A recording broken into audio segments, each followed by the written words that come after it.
Baik Ibu, sebelum kita mulai kegiatan pada pagi hari ini, berdoa terlebih dahulu. Berdoa mulai.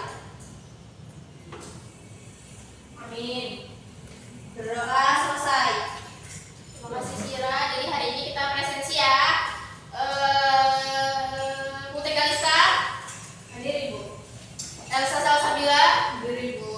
Intan Noraini, hadir Ibu. Sira Mina Balkis.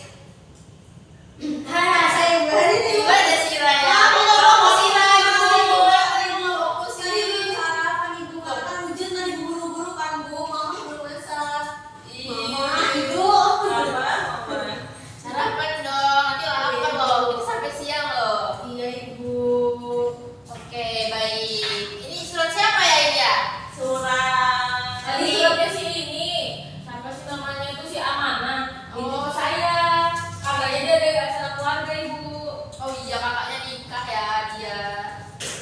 Lama ini kayaknya. Pesta ya.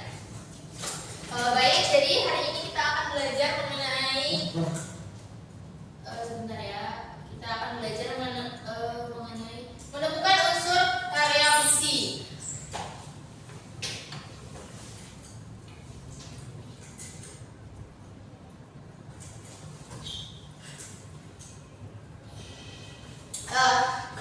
Minggu kemarin kita sudah belajar mengenai apa sih pengertian dari karya fiksi. Ada yang tahu nggak? Masih ingat nggak pengertian dari karya fiksi? Atau iya pengertian dari karya fiksi ada yang ingat nggak? Karya fiksi itu karya yang bohongan Bu. Ya benar sih Kalista, tapi nggak gitu ya. Apa Ibu? Jadi karya fiksi itu adalah karya sastra yang dibuat berdasarkan imajinasi penulisnya, bukan kenyataan. Kata fiksi berasal dari bahasa Inggris fiction yang artinya rekaan atau khayalan. Udah paham belum? Paham. Jadi tahu kan apa itu karya fiksi? Paham Ibu. Jadi karya fiksi adalah karya sastra yang dibuat berdasarkan imajinasi. Tapi ya benar sih Kalista bohongan, tapi ada khayalannya, ada imajinasi dari penulisnya begitu. Ya baik Ibu.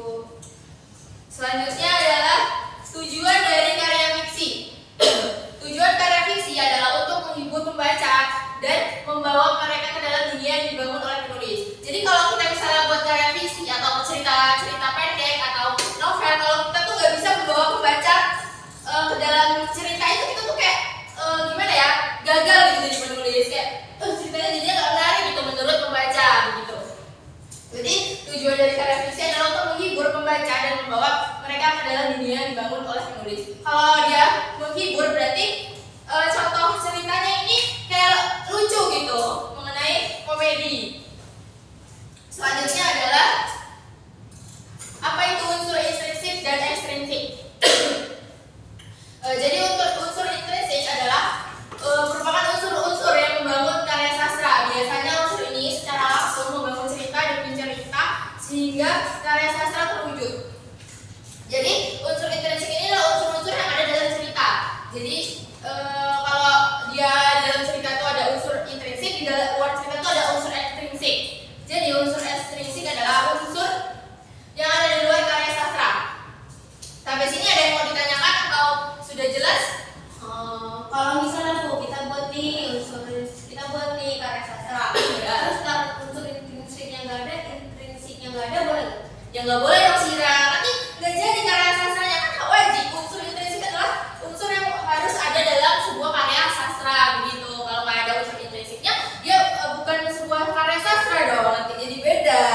Oh baik Ibu. Ada yang mau ditanya lagi? Ya kan? Contoh dari unsur ekstrinsik itu bagaimana Ibu? Nah unsur ekstrinsik itu ini seperti latar belakang penulis, kondisi sosial dari penulis, dari ekonomi penulis begitu. Baik Ibu. Baiklah, kita lanjut ya. Selanjutnya adalah unsur intrinsik cerita fiksi. Unsur intrinsik cerita fiksi yang pertama adalah tema. Tema merupakan gagasan atau ide utama dari sebuah cerita. Jadi kalau kita misalnya buat cerita pendek ya, harus ada temanya. Kalau nggak ada temanya kita bingung dong ceritanya ini tentang apa dan alurnya ini bagaimana begitu. Yang kedua adalah alur. Alur merupakan menggambarkan keseluruhan dari sebuah cerita. Bahkan dari setiap cerita memiliki alur yang berbeda, entah itu alur maju, alur mundur atau alur campuran. Jadi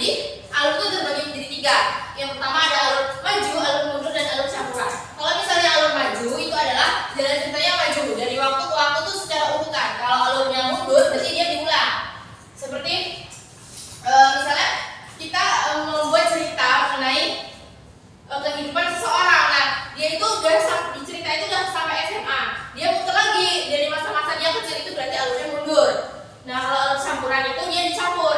Misalnya cerita tokoh tersebut dia hari ini udah SMA, dia nanti tiba-tiba mundur ke masa lalu ke masa kecil, kemudian balik lagi nanti ke masa SMA begitu.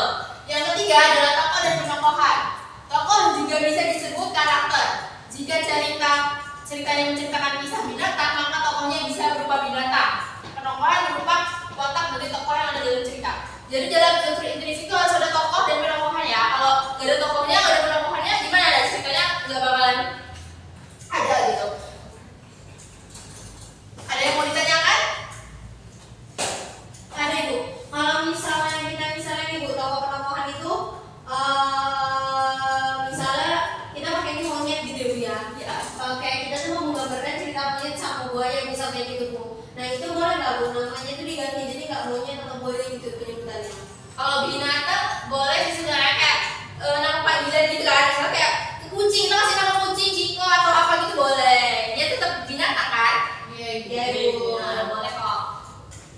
Ada yang mau ditanyakan lagi atau sudah? Bu, Ya, bentar. kalau untuk tema itu gimana ya Bu biar menarik gitu Bu? Kalau biar menarik ya, kita harus cari lah yang bagus menurut kita yang belum ada orang yang buat gitu. Ini bisa menarik kan ceritanya. Begitu. Ada yang mau ditanyakan? Sudah cukup? Cukup Ibu. Selanjutnya adalah unsur intrinsik cerita fiksi. Jadi lanjutannya ya, jadi yang selanjutnya adalah latar.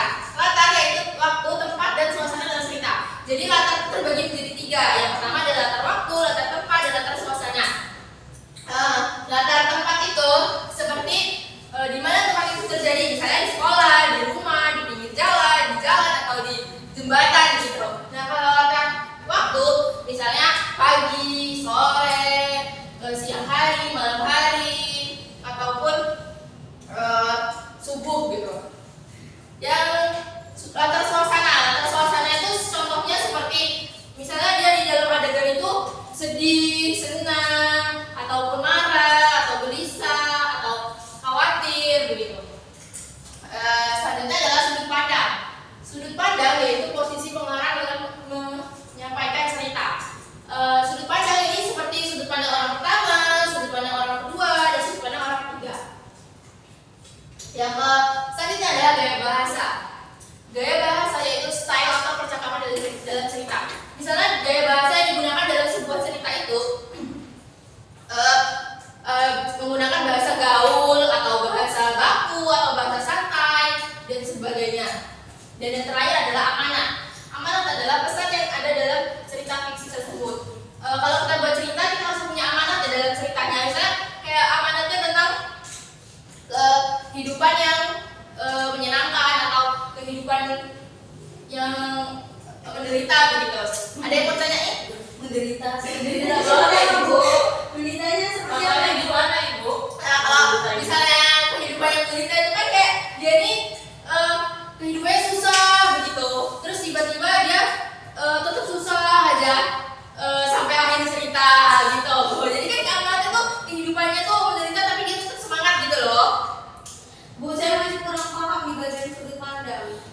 Jadi sudut pandang itu tuh posisi tokoh atau penulis dalam sebuah cerita, kayak sudut pandang orang pertama, sudut pandang orang kedua, atau sudut pandang orang ketiga. Jadi sudut pandang orang pertama itu seperti aku, saya, begitu. Sudut pandang orang kedua itu misalnya kayak kami, begitu. Nah sudut pandang orang ketiga misalnya sudut pandang penulis begitu.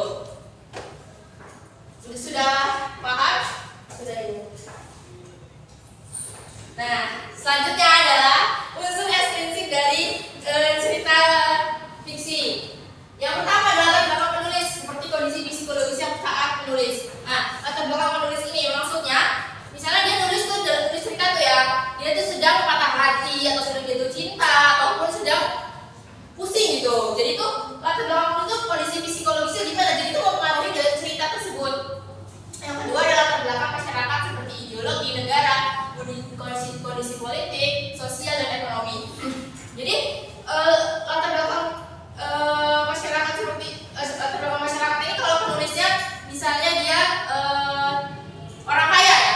Kalau dia orang kaya pasti penulisnya kan tentang perkotaan ataupun apa gitu, jadi dia paham gitu.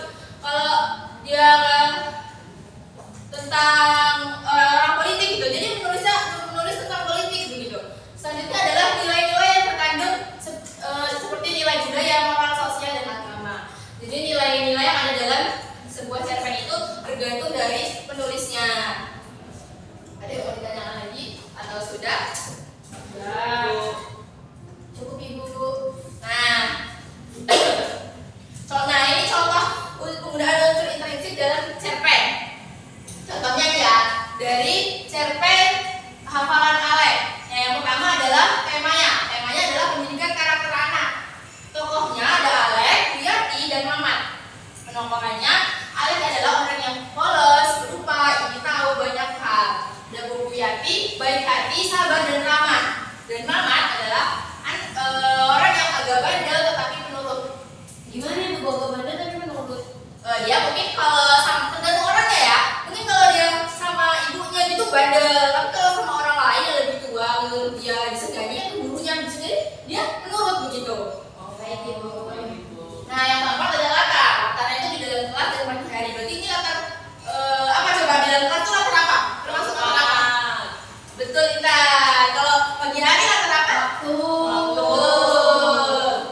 Nah, yang kelima adalah alur cerita. Alur cerita tuh dia alurnya maju. Berarti dia sesuai dengan urutan waktu. Yang keenam ada sudut pandang. Sudut pandang yang digunakan adalah orang ketiga karena ditandai dengan menggunakan kata ganti seperti iya dan dia. Nah, selanjutnya adalah gaya bahasa. Gaya bahasa yang digunakan dalam cerpen ini adalah ada kutipan yang menggunakan majas ironi. Jadi, contohnya, Alek merasa tidak menjadi warga negara baik hanya karena tidak hafal Pancasila. Meskipun pengalaman nilainya lebih penting, apakah itu termasuk majas ironi? Maaf ya, ada kesalahan sedikit. Maaf ya. Jadi ini dalam kutipan ini termasuk adalah majas ironi. Baik Ibu. Dan yang terakhir adalah amanat. Amanat adalah contohnya pendidikan Pancasila harus ditanamkan sejak dini dan setiap warga negara harus mengamalkan nilai-nilai Pancasila merupakan cara menjadi warga negara yang baik. Ada yang mau ditanyakan? Cukup. Oke, baik. Sepertinya sudah habis materi kita pada hari ini. Jadi kalau ada yang mau ditanya-tanyakan lagi tentang materi hari ini, ada yang mau ditanyakan nggak? Bu, kalau gaya bahasa itu mau majas-majas gitu? Iya, begitu. Ada juga bisa juga tentang ini, dia penggunaan bahasanya formal atau informal atau bahasa daerah begitu. Oke, ada yang mau tanya lagi? Sudah. Cukup baik. Ada yang bisa refleksi materi pada hari ini? Coba Sira, ayo Kak. Materi pada hari ini. Jadi kita pada hari ini tuh belajar tentang teks fiksi, cerita fiksi itu biasanya cerpen, novel dan lain sebagainya. Nah untuk itu ada unsur intrinsiknya sama ekstrinsiknya. Nah untuk unsur intrinsiknya itu ada tema, alur, tokoh, penokohan dan lain sebagainya. Terus ekstrinsiknya itu kayak dari luar penulisnya gitu Bu, latar belakang dan lain sebagainya gitu Bu. Nah biasanya kalau cerita fiksi itu kayak cerita binatang atau misalnya kita hidup di luar pulau dan lain sebagainya seperti itu Ibu. Baik, bagus banget